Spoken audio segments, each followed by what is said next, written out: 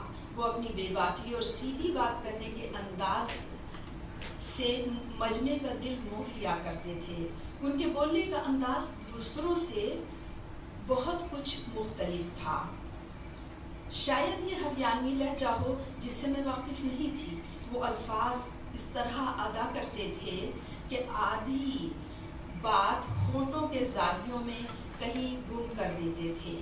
میں جب شہلا نقوی کو دیکھتی ہوں تو ان کے بات کرنے کا انداز، ان کی اپنے ماموں سے حیرت انگیز حد تک مشابہت، میں کبھی کبھی 30 سال پیچھے چلی جاتی ہوں.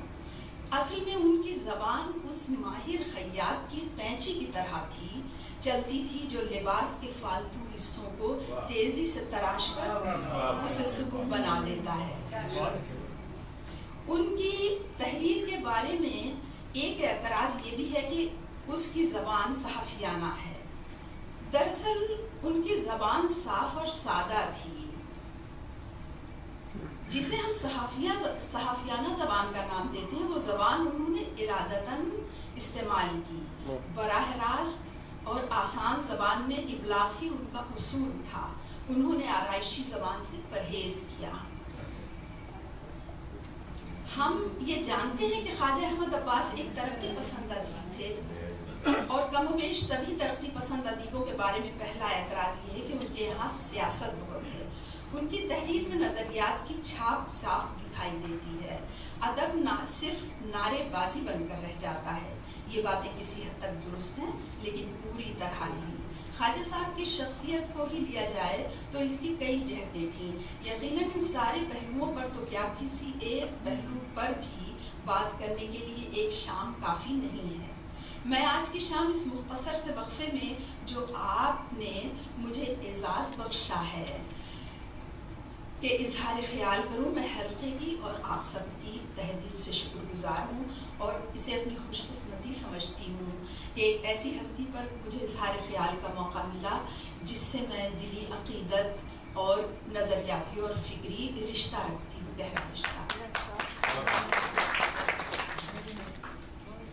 اور وہ رشتہ آج کی یہ شام میرے لیے رسمی نہیں ہے. میں دل کی گہرائیوں سے اس ہستی کو خراج عقیدت پیش کرنا چاہتی ہوں جس نے کئی نسلوں کی ذہنی تربیت کی اور جس کے قامت کا سایہ پوری صدی کو اپنی پناہ میں لیے ہوئے ہے. جب اور جہاں انسان اور انسانیت کے دکھ بانٹنے کی بات ہوگی، خواجہ احمد عباس اور ترقی پسند ادب کے کسی بھی معیار کو فراموش نہیں کیا جا سکتا.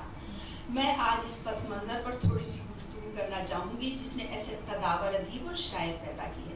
ایسا کس طرح ممکن ہوا کہ ایک ہی صدی کی تقریباً ایک ہی دہائی میں یکے بعد دیگرے شاعروں اور ادیبوں کی ایک اتنی بڑی کھیپ تیار ہو گئی جو نہ اس سے پہلے ہوئی تھی اور نہ اس کے بعد نظر آتی ہے.